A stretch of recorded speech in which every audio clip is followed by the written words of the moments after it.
কলকাতা এবং আশেপাশে এই ধরনের অগ্নিকাণ্ড এছাড়া অনেক পুরনো শহরগুলোতেও এরকম ঘটনা ঘটেছে। আর তার প্রপার ইনভেস্টিগেশনও হয় না। আমরা জানি এর আগে বড় হসপিটাল আগুন ধরেছিল, মর্মান্তিক ঘটনা, সেগুলো চেপে দেওয়া হয় এবং তার যে আইনিগত বৈধতা সমস্ত কিছু সেটা দেখাও হয় না। একদিন চলেছে, টাকা পয়সা দিয়ে হয়ে যেত। আমাদের সরকার সেটা বরদাস্ত করবে না। মাননীয় সিএম বলেছেন সব নিয়ম মেনেই হবে। যেমন যেমন মন্ত্রিসভা বিস্তার হবে, মন্ত্রীরা দায়িত্ব নেবেন, তারা প্রথমে এগুলো খুঁটিয়ে দেখবেন সমস্ত ডিপার্টমেন্টে যা যা তার রীতিনীতি আছে, আইনগত ব্যবস্থা সব মেনে করতে হবে সবাইকে। আমিও সেজন্য আপিল করছি, সময় থাকতে এগুলো মেনে নিই। যা চলেছিল ওটা ঠিক চলেনি, ঠিক চলতে হবে যাতে আমাদেরকে বেশি কড়া হতে না হয়। সেজন্য এখনও সময় আছে, সবাই আপিল করুন, বৈধভাবে ব্যবসা করুন। কেউ আপনার গায়ে হাত দেবে না, আপনার পেটে কেউ ভাত মারবে না, এটা আমরা নিশ্চিত করছি। সেই জন্য বৈধভাবে ব্যবসা করুন এবং ভালো করে ব্যবসা করে লাভ করুন। আমরাও চাই আমাদের ইকোনমি স্ট্রং হোক, কিন্তু অবৈধভাবে কোনো কিছু করা যাবে না। দেখুন, কারখানা থেকে আরম্ভ করে ব্যবসায় সব জায়গায় বেআইনি চলে, এবং কি এই যে বিদ্যুতের সংযোগ সেটাও অবৈধ। কারখানা চলছে, মোজার জুতোর কারখানা, সেখানে বৈধ কানেকশান নেই। আপনারা জানেন মগরাহাটেতে ইলেকট্রিসিটি বোর্ডের তরফ থেকে গেছিল সেই কাটতে কানেকশান, তাদের উপর অ্যাটাক করা হয়েছিল, পালিয়ে এসেছিল পুলিশ।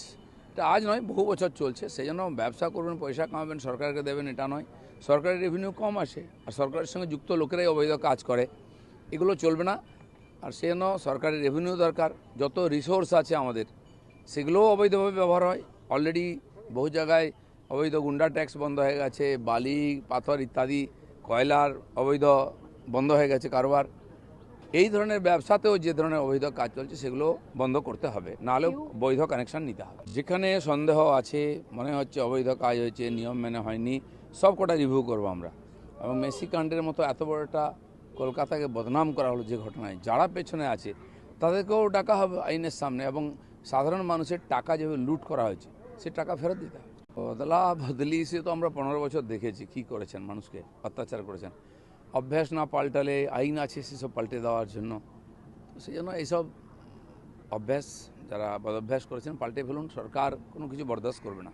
মানুষের যে যে দাবি আছে, মানুষকে যেভাবে প্রতারিত করা হয়েছে, প্রতারণা করা হয়েছে, তার হিসাব তো চাওয়া হবেই। আর সব আইনগতভাবে যা যা রাস্তা আছে সেভাবেই এগোবে সরকার। অনেক বাঘসিংহকে আবার খাঁচায় ঢুকতে হবে, সেটাই যোগ্য জায়গা। আমরা দেখেছি এইসব বড় ডায়লগ অনেকে বলতো, কারণ ক্ষমতাটা এরকম, তার অপব্যবহার করতে করতে মানুষকে কষ্ট দেওয়া হতো, সেগুলো বরদাস্ত হবে না। অবৈধ কাজের সব কিছু বৈচারিকভাবে তার সমাধান হবে। সরকারের ব্যাপার নয়।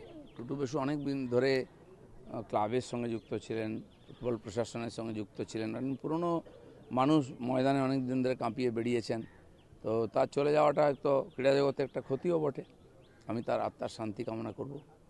এসব প্রথম ক্যাবিনেট মিটিংয়ে ডিসিশন হয়েছে এবং মাননীয় চিফ মিনিস্টার ডিএমদের বলে দিয়েছেন এই ধরনের যা যা অবৈধ চলছে সব বন্ধ করতে ইমিডিয়েট, এবং শুরু হয়ে গেছে বন্ধ হওয়া।